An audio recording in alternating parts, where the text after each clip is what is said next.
Esse daqui é o Chrysler PT Cruiser, o carro que conseguiu a proeza de ganhar vários prêmios de carro do ano e em menos de uma década ser conhecido como o pior carro dos últimos tempos. Mas o que aconteceu? Como é que este carro com um estilo retrô tão engraçadinho e uma proposta tão versátil foi do céu ao inferno em menos de uma década? O que tem de errado no PT Cruiser? Neste vídeo eu vou te contar toda a história do modelo, como ele nasceu, como ele foi concebido, os percalços ao longo do trajeto, detalhes que eu garanto que você nunca viu. Quer saber tudo sobre esta criação moderna que não deu certo? Fica ligado neste vídeo que eu vou te contar agora.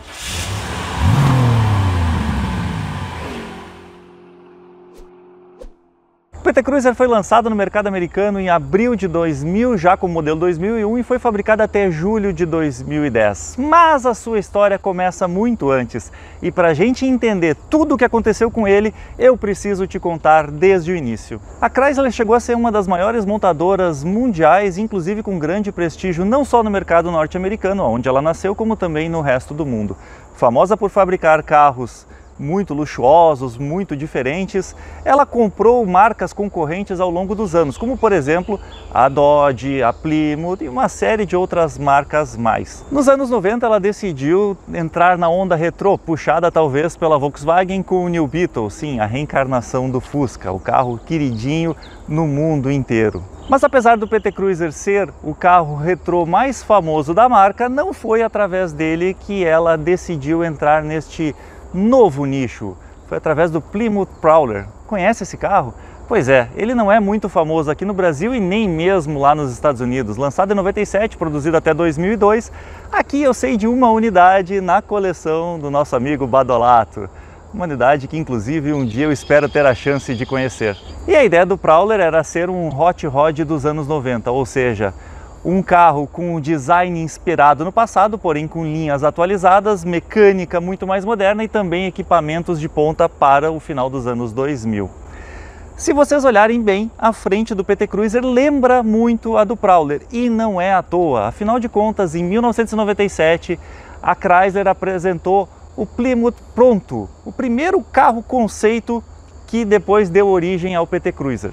E apesar de ser apenas um carro conceito com linhas bem diferentes, ele foi muito bem aceito pela crítica europeia, mas não muito bem aceito pela crítica americana. Pois então, no ano seguinte, em 98, a Chrysler traz um novo protótipo para o público chamado de Plymouth Pronto Spider, já mais parecido com o que a gente pode ver aqui.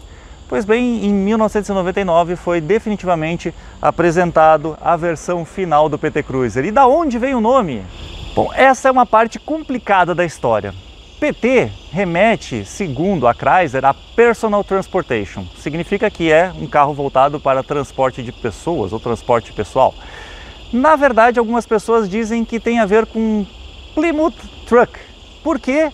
Quando a Chrysler lançou, ela classificou este carro aqui como uma light truck ou algo do tipo, porque na época os SUVs e crossovers estavam começando lá nos Estados Unidos e não existia uma classificação exata para esse carro. Como eles precisavam ter carros com níveis de emissões e consumo melhores para compensar as suas picapes enormes que eram vendidas naquela época, eles utilizaram esta brecha na legislação americana para classificar este carro assim.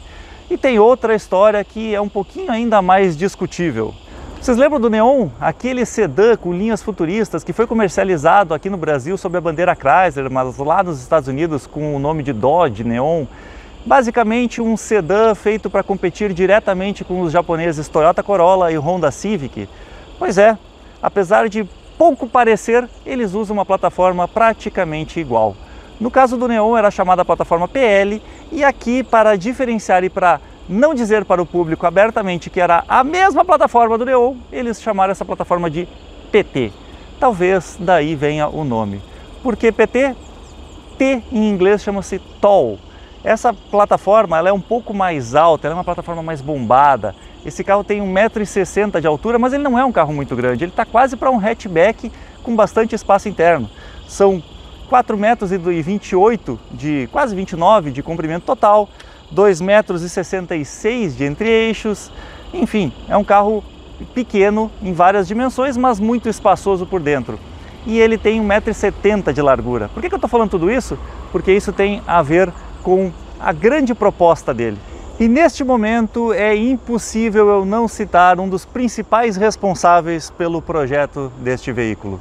Brian Nesbitt, um jovem designer da Chrysler com 27 anos na época, participou do projeto PT Cruiser desde o início.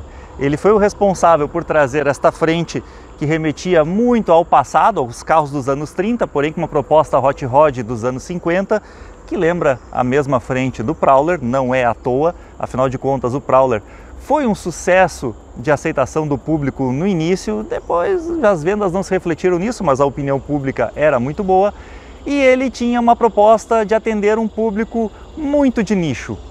As chamadas minivans já faziam sucesso nos Estados Unidos há um bom tempo. Carros para a família, carros com uma proposta de levarem tudo e mais um pouco e ainda serem relativamente econômicos. Claro, econômicos para os padrões americanos, né? Daqueles motores V8 enormes e tal.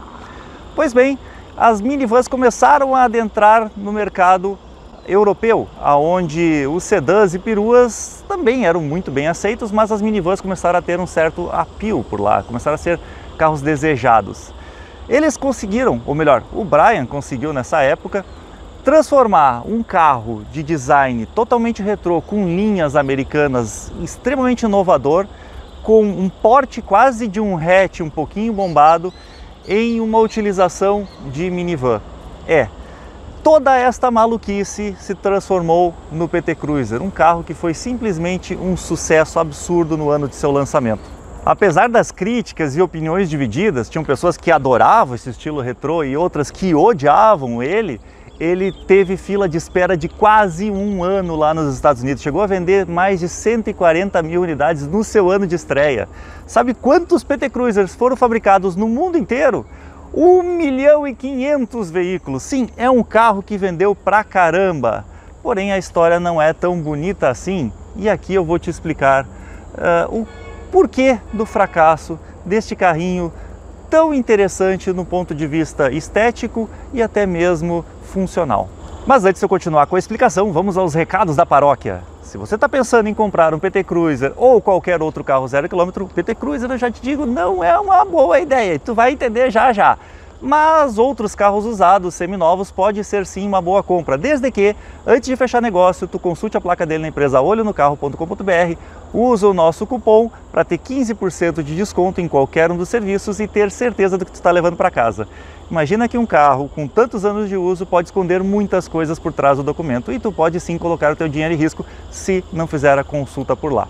E sim, meus amigos, acertou quem pensou que o design completamente disruptivo, retrô e, por que não dizer, irreverente, diferente daquilo que a gente tinha na época, foi o principal responsável pelo sucesso inicial desse veículo e também o responsável pela morte prematura dele.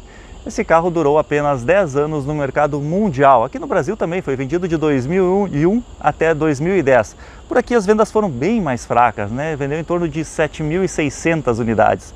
Hoje tu encontra esses carros aí a partir de 25 mil, 30 mil reais, um carro super completo, muito interessante, mas que tem um monte de pegadinhas, porque não é só o design que não agradou muito os consumidores. E aqui vem o ponto que mais dói. Apesar de ter sido construído com base na plataforma do Neon, que era um carro feito para competir com os japoneses, que eram muito conhecidos por serem extremamente eficientes e duráveis, nem o Neon nem o PT Cruiser tinham essas características. O Neon não tinha boa confiabilidade e não era econômico, e o PT Cruiser só era econômico quando tu considerava ele uma picape. Aí, claro, né, isso aqui não é uma picape, definitivamente está longe de ser um light truck como ele foi classificado lá nos Estados Unidos. Mas os problemas mecânicos dele também assustam até hoje os seus proprietários. Começando por debaixo do capô. Os primeiros PT Cruisers são equipados com este motor 2.0, 16 válvulas, naturalmente aspirado, com correia dentada, ó, fica esperto, tem que trocar a correia dentada dele. Equipado sempre com câmbio automático de 4 marchas. Esse motor tem 140 cavalos, 19,2 kgfm de torque. Depois que ele sofreu um facelift, onde eles mudaram um pouco a frente, uma tentativa de salvar o carro, eles mudaram o para-choque, o farol ficou um pouquinho diferente, lá atrás a sinaleira e tal, mas nada demais feito em cima dele. Ele recebeu o motor 2.4 de 143 cavalos, ou seja, pouca diferença em potência, mas um pouco mais de torque, com um pouco mais de 22 kgfm. Mesmo assim, não foi suficiente para agradar os consumidores brasileiros. Afinal de contas, era um carro que fazia, nesta versão aqui, o 0 a 100 em 13.7 segundos. Um 0 a 100 lento pra caramba. E com o motor novo, segundo a Chrysler, 10.7 ou 10.3, algo nesse sentido. Mesmo assim, eu acho que ele não fazia nem isso, tá? Eu acho que ele era um pouquinho mais lento. Consumo dele também não era bom. Ele fazia aqui na cidade, segundo a Chrysler, quase 7 km por litro e na estrada 12. O motor mais novo ficou um pouco mais econômico, mas ainda assim não agradou. Na prática, eu posso te dizer que tu vai fazer entre 5,5 e 6 andando com esse carro dentro da cidade e na estrada 11, 12, dependendo do teu pé. Pois é, ele andava como 1.0 e gastava como um V8. Mas se engana quem acha que os problemas se resumem ao desempenho baixo e o consumo alto. Não, meus amigos. Estes motores, tanto 2.0 quanto 2.4, são famosos por queimar óleo. Sim, baixo nível do óleo, muito acima do normal. Inclusive este carro aqui, com 75 mil quilômetros, está sim com um problema de queimar óleo. O que eu vou te dizer? Qualidade construtiva da Chrysler na época. Câmbio automático também era outro problemático. Os mecânicos dizem que se tu trocasse o óleo a cada 40 mil quilômetros ele não iria incomodar. E vocês vão ver que esse aqui realmente foi trocado o óleo do câmbio e ele não está dando nenhum tipo de problema.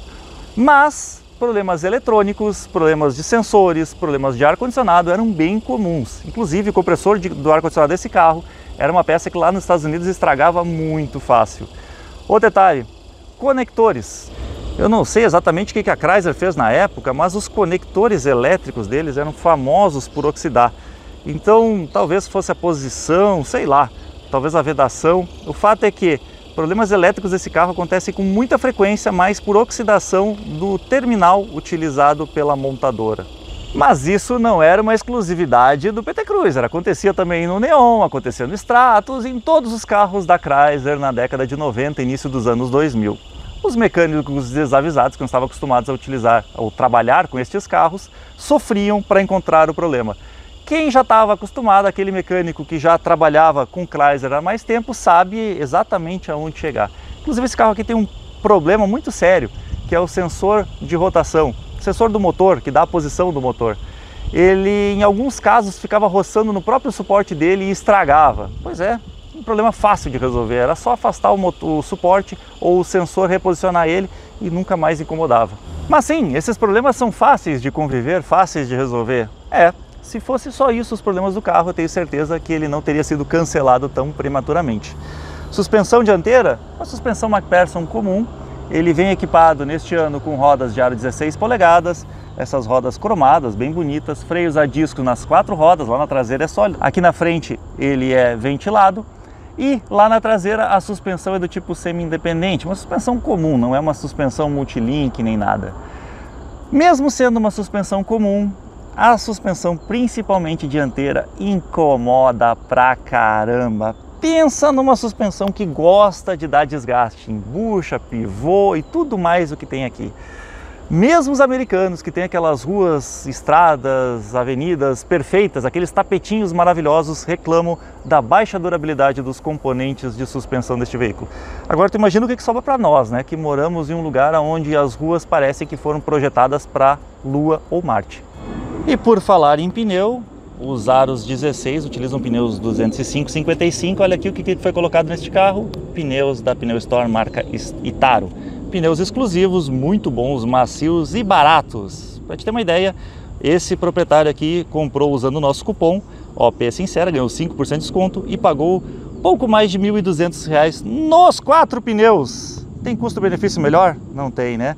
Aproveita, vai lá e troca os pneus do teu carro, porque pneu é segurança. Agora, tu imagina tudo isso ainda associado a um tanque de combustível pequeno, de 57 litros. A autonomia desse carro era realmente baixa, pouco mais de 300 km na cidade. Se tu fizesse 600 na estrada, era realmente quase um milagre. Isso para o mercado americano é praticamente inaceitável. Eles que estão acostumados com carros gastadores, mas que tinham tanques enormes, rodavam muito. A autonomia é muito importante para eles. Ah, Felipe, e por que a Chrysler não mexeu no carro durante todos esses anos? Por que ao longo dos 10 anos eles fizeram só um pequeno facelift? Aqui tem uma história que eu não contei, devia ter contado no início e vou contar agora. E essa história é muito importante para a gente entender por que o PT Cruiser não deu certo. Em 1998, a Chrysler se une à Daimler, uma das maiores fabricantes mundiais, donas de marcas como, por exemplo, a Mercedes, uma fabricante importantíssima. A Daimler, na verdade, comprou pouco mais de 40% das ações da Chrysler.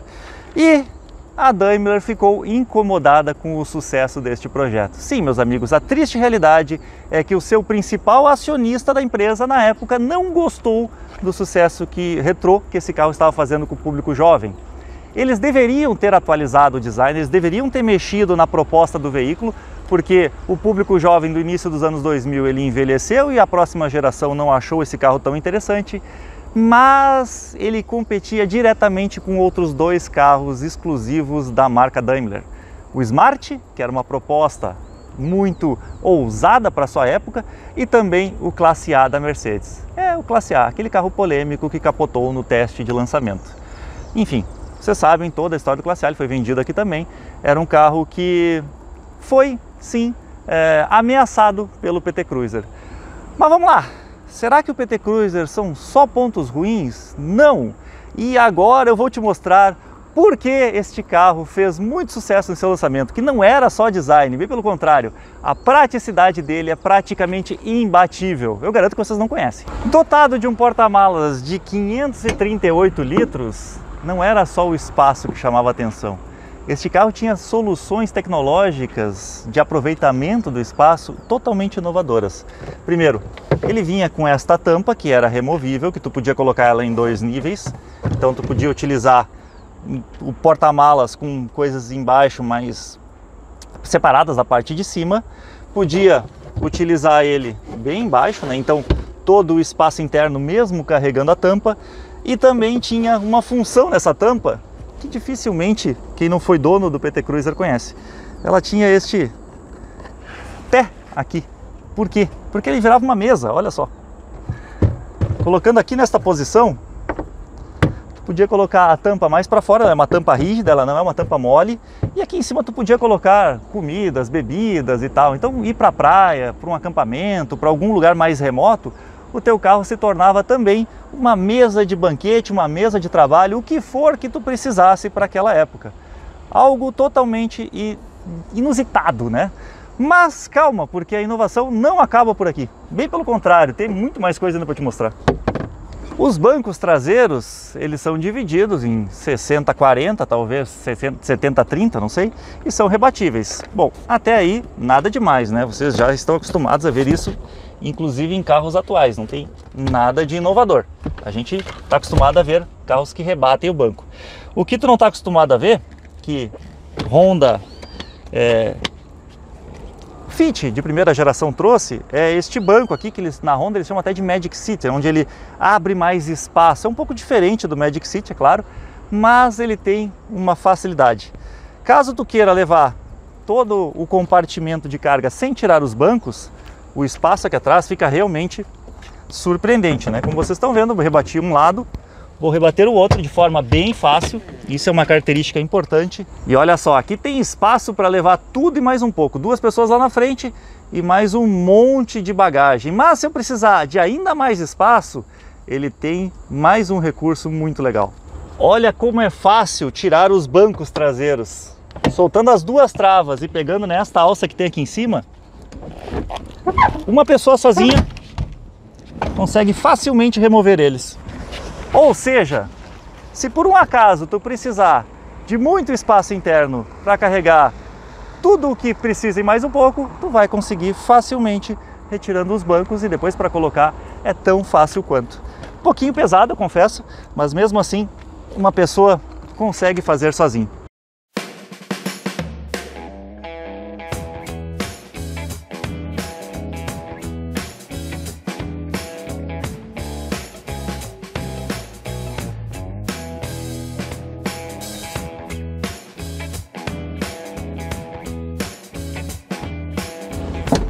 Pronto, bancos colocados no lugar. Agora dá para levar 5 pessoas de novo.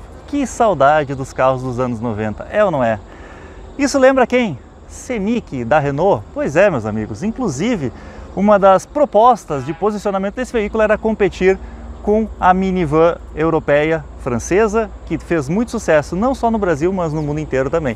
Menos nos Estados Unidos, né? Lá não vendeu. Mas e o step, Felipe? Tá aqui embaixo? Não, não tá aqui. Apesar de ter um acabamento muito bom e mais um monte de porta-trecos, recipiente específico ali para levar o óleo do motor, é importante hoje em dia, muito importante. Ele não está colocado aqui, ele está colocado embaixo. É um pneuzinho fininho, tipo bicicleta, pneu temporário, que sim, já era utilizado desde a época do Neon. Vamos ver o que tem aqui? O que será que é isso? Olha, as ferramentas para troca de pneu. Tudo muito bem guardadinho, muito bem construído. Tem inclusive uma saída 12 volts aqui atrás. Bem certo, de acordo com a proposta dele, né, de ser um veículo prático. Ali tu pode ligar uma geladeirinha, alguma coisinha assim. Aí tu usa aquela mesinha lá atrás. Legal, né? Sabe o que mais esse carro tinha que tu não sabia? Não, não é alerta de ponto cego nos espelhos, até porque esse dispositivo não era comum no início dos anos 2000. Aquecimento nos espelhos. Por quê? Porque este é um carro americano. Lá nos Estados Unidos, em determinadas regiões, neva bastante. Aquecimento dos espelhos é necessário. Aqui no Brasil, praticamente a gente não usa.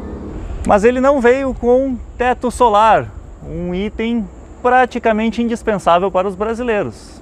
Não tinha nem como opcional. Também não tinha nenhum tipo de hadas, né? Na época não era comum isso. E aqui tem um ponto que eu preciso falar. Quando tu acha que os problemas do carro acabaram, calma que ainda tem mais. O crash test deste carro aqui praticamente o reprovou. Um carro que mostrou ter uma estrutura muito antiga, uma plataforma ultrapassada, com poucos recursos de segurança, que levou notas muito baixas, tanto no teste europeu quanto nos testes americanos. E vocês sabem, né? Até hoje os americanos são muito mais exigentes que os brasileiros. Aqui no Brasil provavelmente ele se sairia super bem para os carros da época. Provavelmente não, tenho certeza que em relação aos carros da época ele seria um dos melhores. Mas para o mercado norte-americano ele não foi muito bem não, e isso ajudou a estragar a imagem deste veículo. E sim, ele tinha ABS e airbag, mas em algumas versões eram só 2 airbags e em outras 4. 6 airbags, acho que não saiu nenhuma versão dele. Agora, uma coisa que eu não falei antes, que também vale a pena citar, é que não foram vendidos nos Estados Unidos apenas as versões com motor 2.0 e 2.4. Teve mais uma série de motores vendidos mundo afora. Na Europa, ele utilizou também o motor 2.2 a diesel. A diesel, porque lá na Europa carros, né, de passeio podem utilizar motores a diesel. Hoje em dia está mais difícil, está até acho quase proibido, mas na época era muito bem aceito pela alta eficiência, né, e baixo consumo de combustível. Nos Estados Unidos ele teve outras versões, como por exemplo um motor 1.6 Tritec. Conhece esse motor? Conhecem. A Tritec foi uma fábrica de motores montada no Paraná, ali pertinho de Curitiba, que ela nasceu de uma união da BMW com a Chrysler, ou seja, ela foi criada para produzir especificamente esse motor 1.6, que equipou as versões do PT Cruiser americano de entrada e também equipou algumas versões do Mini. Mas vocês não conhecem desses dois carros, vocês conhecem esse motor, na verdade, de praticamente toda a linha Fiat e até mesmo do Jeep Renegade. Meus amigos, é o famoso e-Torque. Por quê? Porque no início dos anos 2000 a Tritec foi desativada e lá para o final dos anos 2000 a Fiat comprou esta fábrica e veio junto de presente para eles o projeto do motor. Eles deram uma atualizada, eles deram uma remodelada em alguns pontos e chamaram ele de e-Torque, inclusive criando uma versão até então inexistente, que era a 1.8 do Renegade. Vocês imaginem, se atualizado, com mais cilindrada, que era 1.8 do Renegade, ele já não andava e bebia, imagina o estrago no PT Cruiser. Prefiro nem pensar muito.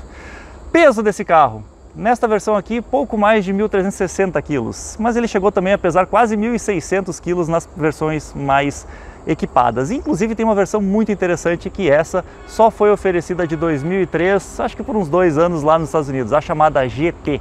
Com um motor 2.4 turbo, a Chrysler chegou a oferecer o PT Cruiser com 230 cavalos e câmbio manual. Sim, era uma versão do Dodge Neon SRT com a cara do PT Cruiser. Como era a mesma plataforma, era fácil fazer essa alteração, né?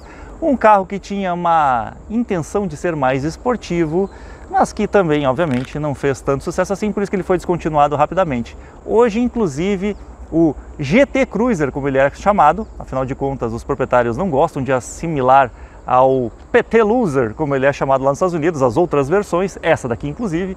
O GT Cruiser é simplesmente a versão que mais é procurada lá fora. Bom, ainda não é muito procurada, talvez no futuro, quem saiba, ela tenha algum valor. Hoje ainda segue o karma do PT Cruiser. E se até agora eu mostrei esse carro lindo, maravilhoso, com essa aparência de carro 0 km, um dos responsáveis por isso é, claro, nossos amigos da Tuyo Car Detail, uma empresa que é especialista em manter sempre o teu carro com esta aparência de 0 km. Trabalha com os melhores produtos, os melhores profissionais, faz um serviço espetacular. Eu recomendo tu marcar o horário lá, ir lá conhecer e realmente deixar o teu carro nas mãos dos melhores profissionais de estética automotiva aqui da região de Porto Alegre. Inclusive tem várias pessoas do Brasil inteiro que vêm para cá só para levar o carro no Tuyo. Agora, vamos conhecer o que o interior desse carro oferece? Opa, deixei ele meio bagunçado hoje, mas é fácil de resolver isso. E se vocês acharam o design externo diferente, aqui dentro eu vou te dizer que acompanha. Ele é completamente inovador para a sua época, tanto que ele inspirou outros carros. Eu já falo sobre isso. Antes disso, eu só mostrar um detalhezinho. A chave, ela não tem nada demais, tá? Não tem nada de especial, uma chave comum. O esquisito é que ela é uma chave marrom e vem com um controle para abertura das portas separado, na cor preta. Enfim, eu vou ligar ele aqui porque hoje tá quente pra caramba, então, né, não é muito legal ficar no calorão aqui dentro, fechado em Porto Alegre. E olha só, ar-condicionado a milhão, né? Olha que curioso, aqui tá desligado o ar-condicionado, aqui as saídas de vento e tal. Pra cá, só ventilação. Pra este lado de cá, liga o ar-condicionado. Ele não tem um botão separado para ligar o controle do ar. Vou colocar pra baixo aqui, para não vir barulho na câmera, né? Pra gente ficar mais silencioso. E deixa eu começar falando sobre o acabamento dos bancos. Ou melhor, do material utilizado nos bancos. Olha só, ele tem esse acabamento que parece suede, não sei se é suede, alcântara e tal, e aqui é couro. Meus amigos, esse carro, ele é 2023. 2023, o banco não foi mexido. O banco do motorista, olha só, eu vou até sair para mostrar a qualidade do material que eles usaram. Tem desgaste? Tem, mas o carro tem 21 anos. 21 anos está assim. Eu gosto de carro antigo, eu gosto de carro velho, eu gosto dessas lasanhas. É difícil tu encontrar um carro com couro de tão boa qualidade. É uma pena que tenha outros problemas, outras peças que não tiveram qualidade tão boa assim, né? Como eu já citei lá fora, né? A questão da suspensão e outras coisas de motor e tal. Mas aqui no interior dá pra ver que ele foi bem construído. Os americanos reclamam muito da questão dos plásticos, porque ele é todo plástico, ele não tem nenhum tipo de soft touch, ele é todo plástico duro. Muito comum aqui pra nós, a gente tá bem acostumado até aqui onde apoia. Mas de uma maneira geral, olha como envelheceu bem essa parte do carro. O carro tá super inteiro, super bem encaixado, muito, mas muito bom pro tempo, né? Tem alguns carros que tem soft touch no painel e tal, depois de 20 anos tá tudo quebrado, tá tudo craquelado. O próprio Camry, com 10 anos de idade, já começava a rachar o painel, ou melhor, até antes de 10 anos de idade, né? Esse aqui não, esse aqui tá inteiraço. Olha só que coisa boa. Aqui na buzina, ó, tem uma parte que é um material flexível que rachou. Então, o fato de eles terem usado um material rígido, que sinceramente de boa qualidade, ajudou ele a se conservar. Ele tem também regulagem dos espelhos elétricos de uma forma até não convencional. Tu aperta o botão para selecionar o lado que tu quer regular o espelho. Travas elétricas nas portas, inclusive com destravamento aqui. E quando tu vai destravar ela da rua, tu tem que apertar 2 vezes para destravar todas as portas. Se tu apertar só uma, só destrava o lado do motorista. E o espelho não tem rebatimento elétrico. E olha como é diferente o design desse carro. Até, deixa eu falar um pouquinho sobre o design do interior. Olhando aqui desta maneira, vocês não estão percebendo um detalhe curioso? Assim, além de ser extremamente retrô, que me lembra até um cockpit de avião antigo, vocês perceberam que ele é simétrico? Os controles centrais todos aqui, então o controle dos vidros estão aqui, com um one touch só para os vidros dianteiros. Os controles dos vidros traseiros, ar-condicionado, aqui o rádio que foi trocado, tá? Esse aqui é uma multimídia lá da China, não é a multimídia original, porque não tinha multimídia original, era um rádio original que vinha com CD, não tinha nem MP3. E deixa eu fechar o vidrinho aqui. Aqui embaixo tem mais o aquecimento do limpador do vidro traseiro e dos espelhos. Aqui o mijador de água do espelho traseiro, controle de... O que é isso? Controle de tração. Precisa de controle de tração. Esse carro não tem força. Bom, tudo bem. Tomada 12 volts. E a similaridade, ou melhor, a simetria desse carro não é à toa. Por quê? Esse carro foi vendido em países onde a direção fica do lado esquerdo. Então é muito fácil para a empresa trocar as posições deles. Eles mantêm todo o painel aqui central, mantêm toda a estrutura elétrica do carro, só substitui a direção, o painel para o lado de lá. Claro, muda algumas peças aqui, mas fica muito mais simples assim do que se tu tivesse um projeto fechado onde a mudança seria muito mais estrutural, né? E falando nisso, voltando um pouco para o design, olha só que legal que é o seletor de marchas dele. Apesar de ser um seletor bem curtinho, ó, aqui já passou para Ré, aqui no neutro, aqui no D. Tem que tomar cuidado um pouco, às vezes a gente passa fácil das posições. Inclusive tem troca manual, mas para um lado e para o outro, né, para frente e para trás. Mas o curioso é que parece uma bola de sinuca, né? Então remete realmente ao passado, onde os hot rodders usavam bastante bolas de sinuca para colocar na alavanca de marchas dos carros. Cheio de porta-trecos, não muito ao estilo americano, porque cabem copos pequenos aqui tem mais porta-trecos, mas tá cheio, né? Tá bem como nós brasileiros gostamos. Até aqui embaixo tem um baita de um porta-celular gigante ali, e é grande mesmo, olha lá. Porta-luvas é pequenininho, não é muito grande. E nas portas também o porta-trecos é estiloso. Dá pra ver que tem um estilo diferenciado que também remete aos hot rods. Até deixa eu falar um pouquinho mais sobre estilo. Aqui no Brasil ele foi oferecido em duas versões de carroceria. Essa 4 portas, que é a mais comum, e uma conversível, que é bem rara. Inclusive o guri de Uruguaiana é um dos caras que tem aqui em Porto Alegre, né? Comprou 0 km, se eu não me engano. Acho que ainda tem, faz tempo que eu não vejo ele, mas eu me lembro que ele tinha um conversível. A conversível não tem nada a ver com esta. A conversível é um pouco mais curta, ela é 2 portas e o teto dela é mais baixo. Vocês perceberam como esse carro ele parece ter uma traseira completamente desproporcional? A frente ela é em cunha, ela é uma frente mais esportiva e tal, e a traseira ele cresce e fica grande, fica aquela caixona quadrada com os cantos arredondados. Pois é, no conversível ele tem o teto baixinho, o que dá muito mais esportividade ao carro. Isso inclusive, todo esse design dele influenciou vários carros, né? O conversível influenciou aquele Nissan, se eu não me engano, o Murano conversível, que era bizarro, bizonho, que também tem a mesma estrutura, mesma linha de pensamento, onde o carro é grandão, aí eles botaram um teto baixinho só na versão conversível. E no caso do PT Cruiser específico, teve um dos engenheiros, um dos designers que trabalhou no projeto, e que logo depois ele saiu e foi contratado pela GM. Adivinha para fazer o quê? Um carro que aqui no Brasil não vendeu, mas eu vi ele pessoalmente lá nos Estados Unidos e posso dizer, que carro bizonho, o HHR. Era uma cópia escancarada do PT Cruiser. A GM entrou no desespero dos primeiros anos de vendas desse carro, que ele vendeu bem pra caramba, e tentou fazer algo similar. Feio que dói. Só que a GM errou completamente o timing, errou o tempo. A GM lançou o carro, acho que foi 2006 ou 2007 lá nos Estados Unidos, e ele foi só até 2011, então durou um ano a mais do que esse aqui, e eu acho que só vendeu porque eles devem ter dado de presente para os últimos compradores, né? Porque ninguém queria aquela coisa feia lá, horroroso. E inclusive, falando sobre vendas também deste aqui específico do PT Cruiser, ele nos últimos anos, a partir de 2005 ali para frente, ele começou a já não ser mais tão atrativo para o público convencional, para o público normal, nós, né, no caso, e ele começou a vender muito para locadoras lá nos Estados Unidos. Então ali foi realmente o declínio da marca, foi aonde eles deveriam ter investido mais e não fizeram, né? Até já contei essa história aqui um pouquinho. Voltando aqui para as curiosidades do interior, o espelho não é fotocrômico, e aqui ele tem um negócio muito esquisito, ó. Ele tem uma bússola em inglês, tá? Aqui tá Northeast, ou seja, Nordeste agora, a gente tá apontado pro Nordeste lá. E tem marcador de temperatura também, que inclusive tu pode selecionar, desligado, em temperatura em Fahrenheit ou a temperatura em graus Celsius.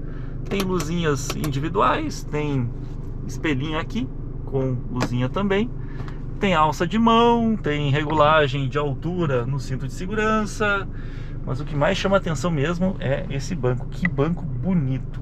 Olha só, outro detalhe, ele tem apoio de braço para o motorista e para o passageiro. E o banco do motorista ainda conta com a regulagem de lombar. Totalmente mecânico, tá? Mas tem a regulagem de lombar. E falando nisso, esse banco do motorista é curioso, porque ele tem aquecimento no banco, assim como tem aquecimento nos espelhos. Aqui tem aquecimento em duas temperaturas para o banco do motorista e do passageiro. E todas as regulagens são manuais, menos a regulagem de altura. Ele tem um botãozinho aqui, deixa eu abrir a porta para mostrar pra vocês. Aqui, ó. Esse botãozinho regula a altura do banco elétrico. Então ele pode baixar e ele pode subir. Mas é só isso que é regulagem elétrica, o resto é tudo manual. Curioso, né? Pois é. Vocês viram que aqui na frente tem um eito de espaço do teto, né? Gigante, gigante, gigante. Um carro muito espaçoso. Me lembra muito, muito, muito a Scenic, que eu já falei lá na rua. Era um dos alvos deles, né? Porque eles queriam estar no ramo das minivans europeias. E a Scenic também é outro carro que é muito espaçoso, apesar da Scenic ser um pouco mais espaçosa lateralmente. Agora, falando em espaço, vamos ver o espaço lá atrás? E colocando o banco do motorista naquela posição infame que eu coloco absolutamente todos os carros, o que eu descobri? Que o banco, ou melhor, o espaço para as pernas aqui atrás, ele é ok. Ele não está, eu estou com os joelhos encostados no banco, mas ele não está me incomodando. E a altura do teto é realmente muito, mas muito boa. Tem aqui seus 5 dedos de espaço. Tem o regular, olha aqui, para economizar também e facilitar, né, a vida de quem está fabricando. Vidros elétricos estão aqui embaixo. Então isso ficou esquisito, porque tu está aqui sentadinho, ó. Vou até simular para vocês.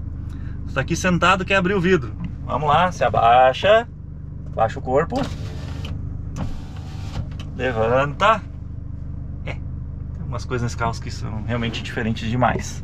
Não tem o apoiozinho de braço aqui atrás. O banco, ele tem o mesmo acabamento lá da frente. A porta também o mesmo acabamento lá da frente. É assim. E, enfim, é confortável. Acho que tá bom. Acho que tá bem de acordo. Lateralmente, o espaço é bom para 2 adultos grandes. Talvez uma criança, mas 3 adultos aqui atrás não vão ir muito confortáveis. Apesar de que para trechos pequenos a gente sabe que vai. E uma curiosidade, mesmo sendo 2003, ele já tem encosto de cabeça para os 3 ocupantes e cinto de segurança de 3 pontas para todo mundo. E ainda assim, a nota do crash test lá nos Estados Unidos foi considerada ruim. Tu vê como o nível de exigência dos americanos para a segurança é muito maior do que o nosso, né? Agora que a gente está começando a exigir certas coisas que esse carro já tinha há 21 anos atrás. E falando nisso, olha só que curioso. Aqui desse lado não tem nenhum tipo de proteção plástica. E eu acabei de ver que do lado do passageiro tem. Esse carro realmente tem algumas coisas diferentonas. O que não é diferente, mas é esperado ter num carro familiar. E que eu não sei como é que acende. Não é aqui, com certeza. É essa luzinha central. Acho que só acende quando a gente abre a porta. Pois é. Outra curiosidade que eu acabei de ver. Tá vendo esse ganchinho aqui? Sabe pra que é? Quando eu rebato o banco, quando eu boto ele naquela posição que eu mostrei pra vocês lá na rua, que o banco fica todo recolhido, ele tem uma alça para segurar e evitar que ele caia para trás e vá por cima das suas bagagens. Legal. Vamos andar para ver como é que esse carro se comporta? Bom, meus amigos, vamos para aquela hora derradeira, a hora que a gente vê se o carro era bom ou não. Não se esquece, se não é inscrito nesse canal, te inscreve, né, dá like, compartilha essas coisas todas. Agora, uma curiosidade que eu não falei antes, o freio de estacionamento, por causa dessa modularidade, ele está posicionado encostado no banco do passageiro. Isso é no mínimo curioso, bem curioso. Bom, primeira coisa que eu percebo aqui é que realmente esse carro, e o dono me avisou, ele está com um barulho na suspensão. O dono desse carro, ele comprou ele por 26 mil reais e já gastou mais de 10 mil para deixar em dia. Foram problemas elétricos, foram os pneus, foram vários ajustes que ele fez. O carro está quase perfeito, está quase realmente como deveria, mas ainda falta resolver este barulhinho na suspensão. É normal, é uma característica do PT Cruiser, não tem muito, provavelmente quando tu pegar um vai pegar assim também. Peças para ele hoje em dia estão um pouco mais escassas, mais difíceis. Sempre foi um pouco difícil de conseguir peça para PT-Cruiser, tá? Sempre foi muito mais fácil conseguir na concessionária do que efetivamente em lojas paralelas, porque não vendeu muito. Então é um carro que na concessionária as peças eram caras, mas também tem a opção de importar direto dos Estados Unidos. Hoje em dia até tá bem fácil isso. Uma coisa que eu percebi é que o carro ele até arranca relativamente bem, ele é bom de andar na cidade. Tu tem uma resposta boa do acelerador para quem tá a fim de andar dentro da velocidade normal, para quem tá a fim de andar, digamos, devagar, não quer correr. Porque se tu quiser correr, se tu tiver pressa, olha só o que acontece.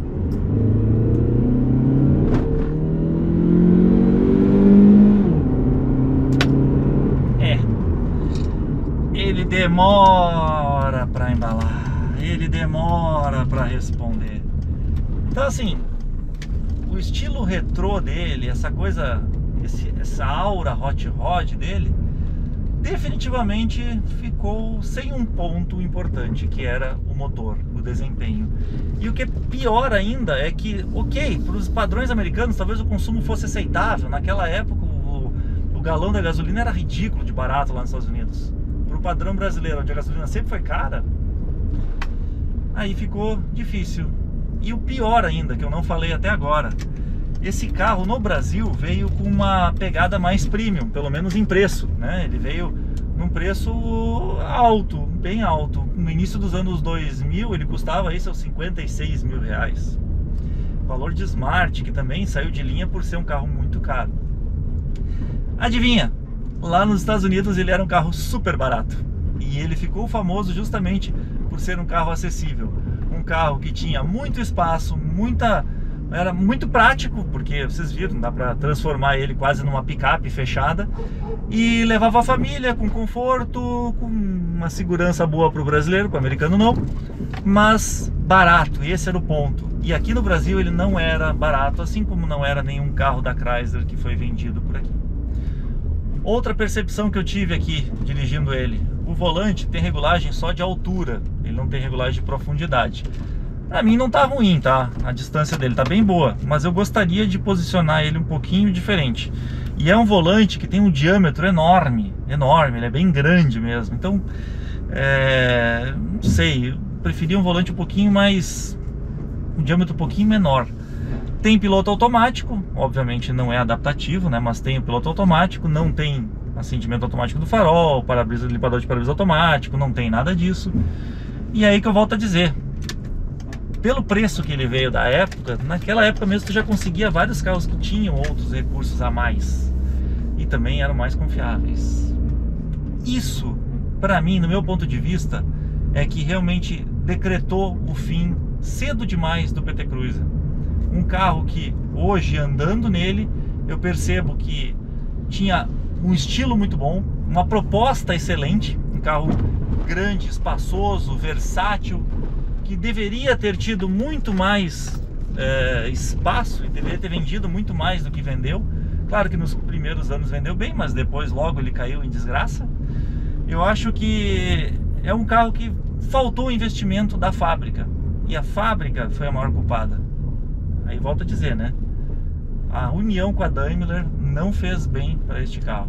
A Daimler não tinha interesse em desenvolver ele e por causa disso ele acabou ficando de lado. O projeto precisava de atualizações. Se tivesse tido atualizações, teria feito sucesso durante muito mais tempo. E também tem outra característica deste carro que eu preciso citar. Assim como era na Scenic, como era no Fox, tu fica numa posição mais cadeirinha da vovó. Então tu fica sentado mais com as pernas dobradas, tu não fica com as pernas tão retas. Isso ajuda, claro, a economizar espaço, então o carro se torna menor no comprimento total e garante um pouco mais de espaço lá atrás. Mas para quem gosta daquela posição mais relaxada, com as pernas esticadas, definitivamente aqui tu não vai conseguir. E vocês, me contem aí o que vocês acharam desse carro. Vocês já tiveram PT Cruiser? Já andaram no PT Cruiser? Quero ouvir a opinião de vocês aqui embaixo nos comentários também. Valeu, galera! Nos anos 90, a Chrysler entrou na onda... Vocês lembram do Neon, que foi produzido em algum... Vocês lembram do Neon, que aqui no Brasil foi... Vocês lembram do Neon, aquele carro com linhas futuristas dos anos 90, que veio para bater direto? Vocês lembram do Neon? Aquele carro com linhas futuristas? Vocês lembram do Neon? Aquele carro americano que foi comercializado aqui no Brasil como Chrysler, mas lá nos Estados Unidos ele era chamado... Ah, Jesus! Vocês lembram do Neon? Aquele carro com linhas futuristas que lá no Brasil... Que pariu! Vocês lembram do Neon? Aquele carro com linhas futuristas... Mas tchê, se tu aguentou até aqui é porque tu deve ter gostado desse vídeo, né? Então não esquece de dar teu like, compartilhar ele, mostra pros teus amigos e te inscreve aqui no canal. Nós também temos um Instagram, onde a gente coloca fotos diversas, coisas que a gente está gravando, coisas que não costumam vir aqui pro YouTube. Tem a seção de membros, onde também tem assuntos específicos, conteúdos exclusivos e a nossa página no Facebook. Esperamos vocês lá.